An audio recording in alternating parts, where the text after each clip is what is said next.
Hello student, आप सभी का प्रदीप एजुकेशन सेंटर में स्वागत है। आज हम सिलोजिज्म पढ़ाने वाले हैं। सिलोजिज्म का हिंदी होता है न्याय संगत, या इसी को हम लोग कहते हैं कथन एवं निष्कर्ष। कथन एवं निष्कर्ष।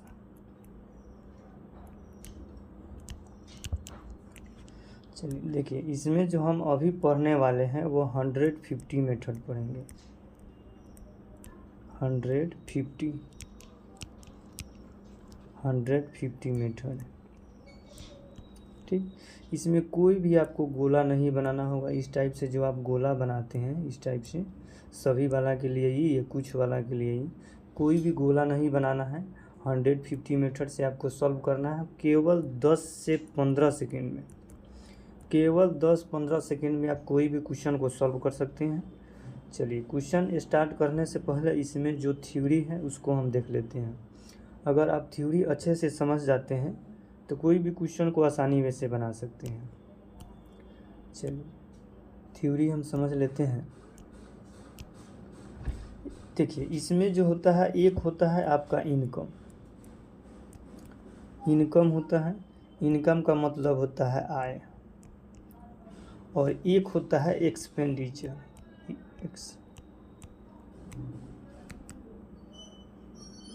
एक्सपेंडिचर का मतलब क्या हो जाता है? खर्च।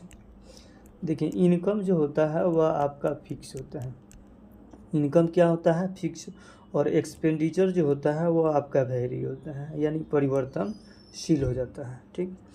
समझिए, अगर इनकम किसी का 100 रुपया है, ज़्यादा से ज़्यादा कितना खर्च कर सकता है? 50 रुपया खर्च। माने इनकम 100 रुपया है तो 50 रुपया खर्च कर सकता है, 60 रुपया खर्च कर सकता है, 70 रुपया खर्च कर सकता है। ज़्यादा से ज़्यादा किसी आएगा तो वह 100 रुपया खर्चा कर सकता है। इससे ज़्यादा तो खर्च कर नहीं सकता है, क्योंकि इनकम जो है होता है फिक्स होता है।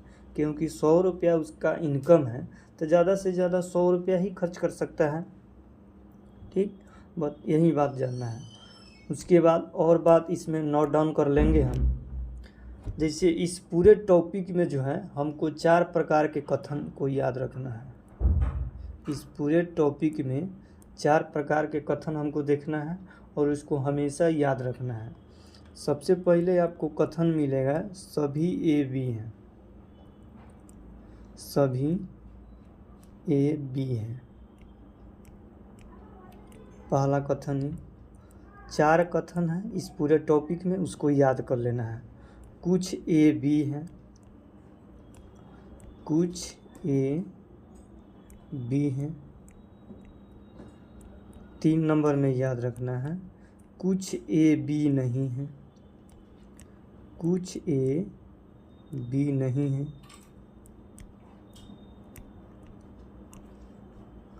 और 4 में याद रखना है, कोई ए बी नहीं है। कोई ए बी नहीं है। अब समझिए, इनकम का जो बंटवारा है, इनकम का जो बंटवारा है सभी वाला रहेगा तो इनकम जो है आप 100-50 में बांटिएगा, ठीक। कुछ वाला रहेगा तो इनकम जो है आप 50-50 में बांटेंगे। कुछ ए बी नहीं है तो इनकम जो है इसका 50 और 100 में बांटेंगे। और कोई ए बी नहीं है तो इसका जो इनकम है 100 में बांटेंगे। बस यही पूरे टॉपिक में 4 तरह के कथन आपको मिलेंगे, यही बात आपको याद रखना है। सभी वाला रहेगा तो इनकम 100-50 में बांटना है। कुछ वाला रहेगा तो इनकम 50-50 में बांटेंगे। कुछ ए बी नहीं है तो इनकम 50-100 में बांटेंगे। कोई ए बी नहीं है तो इनकम 100 में बांटेंगे, ठीक। एक बात और याद रखेंगे, अगर कथन यदि आपका पॉजिटिव है, कथन आपका अगर पॉजिटिव है तो इसका जो निष्कर्ष होगा वो भी आपका पॉजिटिव होना चाहिए, ठीक। कहने का मतलब, अगर कथन आपका पॉजिटिव है तो निष्कर्ष भी पॉजिटिव होना चाहिए। अगर निगेटिव आता है तो उस केस में यह गलत हो जाएगा, ठीक। यही मुख्य पॉइंट है जो आपको याद रखना है। उसके बाद कोई भी क्वेश्चन जो है आराम से बना सकते हैं। चलिए, अब हम क्वेश्चन को देखते हैं। देखिए कितने आसानी वे से हम बना सकते हैं। जैसे कह रहा है कि कुछ ए बी है, तो कुछ वाला का इनकम का बंटवारा कितना कितना में करना है, 50-50 में करना है। और सभी ए बी रहता तो इनकम का बंटवारा करते 100-50 में। कुछ वाला है तो इनकम 50-100 में, 50-50 में इनकम करेंगे। कुछ ए बी नहीं है तब उसका इनकम का बंटवारा कितना में करते हैं, 50 और 100 में। कोई ए बी नहीं है तो इनकम 100-100 में बंटवारा करते हैं इसको। चलिए हम निष्कर्ष को देख लेते हैं। सभी वाला कंडीशन रहेगा तो इनकम कितना में बांटना है, 100-50 में बांटना है। कुछ बी ए है यानी कुछ वाला रहेगा तो इनकम कितना कितना में बांटना है, 50-50 में बांटना है। कोई ए बी नहीं है तो इनकम कितना कितना में बांटना है, 100-100 में बांटना है। सबसे पहले इनकम बांटने से पहले एक बात आपको ध्यान दे देना है, यदि कथन आपका पॉजिटिव है, ठीक, तो निष्कर्ष भी आपका पॉजिटिव होना चाहिए। तो ये दोनों तो हो सकता है लेकिन ये होगा नहीं होगा क्योंकि यहाँ निगेटिव है। तो कथन अगर पॉजिटिव है तो निष्कर्ष निगेटिव नहीं होना चाहिए, क्या होना चाहिए, पॉजिटिव ही होना चाहिए। अब चलिए ये ऊपर वाला जो है आपका इनकम का बंटवारा है, ठीक, और नीचे वाला जो है आपका एक्सपेंडिचर यानी खर्च का बंटवारा है। अगर कोई ये 50 रुपया कमा रहा है तो ये 50 रुपया खर्चा कर सकता है। पहला वाला स्टेटमेंट को हम देख रहे हैं, ये अगर 50 रुपया कमा रहा है तो 50 रुपया खर्च कर सकता है। बी 50 रुपया कमा रहा है तो 100 रुपया खर्च कर सकता है, नहीं, इस केस में ये गलत हो जाएगा। अब यहाँ देखिए बी, यहाँ बी 50 रुपया कमा रहा है तो यहाँ 50 रुपया खर्च कर सकता है, और ए यहाँ 50 रुपया कमा रहा है तो 50 रुपया खर्च कर सकता है। ये कथन सही है, ये तो पहले ही कटा हुआ है। उम्मीद करते हैं ये क्वेश्चन आपको समझ में आया होगा। नेक्स्ट अगला क्वेश्चन देख लेते हैं।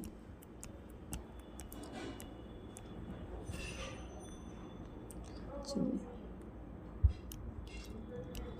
बस पूरे टॉपिक में जो है 4 तरह के आपको कथन मिलेंगे, वहीं इनकम का बंटवारा आपको याद रखना है। अब सभी आम सेब है, अब देखिए सभी वाला है तो इनकम कितना कितना में बांटना है, 100-50 में बांटना है, ठीक। अब यहाँ एक बात ध्यान दे लीजिए, कथन यहाँ पॉजिटिव है तो निष्कर्ष भी पॉजिटिव होना चाहिए। तो निगेटिव वाला को तो पहले ही काट दीजिए, ये गलत हो गया, ये पहले ही हट जाएगा। उसके बाद देखिए कुछ वाला तो 50 रुपया तो कोई भी खर्च कर सकता है, तो कुछ वाला हमेशा ही सही होता है, कोई एक्सेप्शन में ही गलत हो जाता है। चलिए फिर भी इनकम बांट के देख लेते हैं। इनकम हम बांट दिए हैं, अब एक्सपेंडिचर का बांट देते हैं। कुछ सेब आम है तो कुछ वाला है तो इनकम कितना हो जाएगा, 50-50। सभी वाला है तो इनकम कितना हो जाएगा, 100-50। इसमें कोई भी गोला नहीं बनाना है। इस टाइप से जो आप गोला बनाते हैं कि कोई भी गोला नहीं बनाना है, केवल 150 से 10 या 15 सेकेंड में क्वेश्चन आप बना सकते हैं। अब चलिए, अब इनकम सबका बांट दिए हैं। अब चलिए यहाँ सेब पर इनकम कितना है, 50 रुपये, तो 50 रुपया खर्च कर सकते हैं, एक सही है। आम 100 रुपया इनकम है तो 50 रुपया खर्च कर सकते हैं, ये बात एकदम सही है। ये वाला 3 नंबर देख लेते हैं। सेब कितना है, सेब 50 रुपया कमा रहा है तो 100 रुपया खर्चा कर सकता है, नहीं, तो ये गलत हो जाएगा। तो इस निष्कर्ष में केवल जो है ना 2 ही सही है, बाकी सब गलत है। चलिए अब तीसरा नंबर क्वेश्चन देख लेते हैं। कोई कार बस नहीं है। तो सबसे पहले यहाँ कथन अगर निगेटिव है, कथन निगेटिव है तो निष्कर्ष भी क्या होना चाहिए, निगेटिव होना चाहिए। तो ये तो निगेटिव है, ये पॉजिटिव वाला पहले ही कट जाएगा। अब इनकम का बंटवारा कर देते हैं। कोई कार बस नहीं है तो इनकम का बंटवारा कितना हो जाएगा, 100-100 हो जाएगा। पूरा आसानी वैसे समझिए, कोई भी हड़बड़ाहट नहीं है। अब कुछ बस कार नहीं है तो इनकम का बंटवारा कितना हो जाएगा, 50-100। सभी बस कार नहीं है तो सभी वाला है और निगेटिव है तो इनकम का बंटवारा कितना हो जाएगा, 100-100। अब कुछ कार बस नहीं है तो इनकम का बंटवारा कितना हो जाएगा, 50-100 हो जाएगा। अब चलिए यहाँ देखिए बस है तो बस यहाँ खोजिए। अगर बस 100 रुपया कमा रहा है तो 50 रुपया खर्चा कर सकता है। कार देखिए 100 रुपया कमा रहा है तो 100 रुपया खर्च कर सकता है, तो एक सही है। 3 नंबर देखिए बस ऊपर वाला में 100 रुपया कमा रहा है तो यहाँ 100 रुपया खर्चा कर सकता है। कार यहाँ देखिए कार 100 रुपया कमा रहा है तो 100 रुपया खर्च कर सकता है, ये भी बात सही है। कार यहाँ है, कार यहाँ 100 रुपया कमा रहा है तो 50 रुपया खर्च कर सकता है।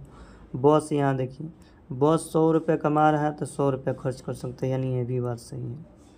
तो इसमें 2, 3 और 4 ये सही है और ये तो गलत हो जाएगा। इसमें केवल इनकम का बंटवारा आपको करना आना चाहिए। सभी वाला होगा तो इनकम का जो बंटवारा है वह कितना कितना में करना है, 150 में करना है सभी वाला कंडीशन के लिए। कुछ ए अगर बी रहेगा यानी कुछ वाला कंडीशन रहेगा तो इनकम का बंटवारा 50-50 में करना है। अगर कहे कि कुछ ए बी नहीं है यानी कुछ के साथ निगेटिव रहे तो इनकम का बंटवारा 50-100 में करना है। अगर पूछे कि कोई ए बी नहीं है तब इनकम का जो बंटवारा है 100-100 में करना है। केवल इनकम का बंटवारा आपको करने आ जाना चाहिए। सेम यही बंटवारा आप एक्सपेंडिचर में या खर्च में करेंगे। और एक बात ये याद रखना कि अगर आपका इनकम 50 रुपये है तो ज़्यादा से ज़्यादा आप 50 रुपया ही खर्च कर सकते हैं। अगर आपका इनकम 100 रुपया है तो ज़्यादा से ज़्यादा 100 रुपया ही खर्च कर सकते हैं। ठीक, इसके अगले वीडियो में मिलते हैं, नेक्स्ट अगले वीडियो में। उसमें जो है आपको 2 कथन वाला क्वेश्चन कराएंगे और वो भी आप मिनटों सेकेंडों में बना लेंगे।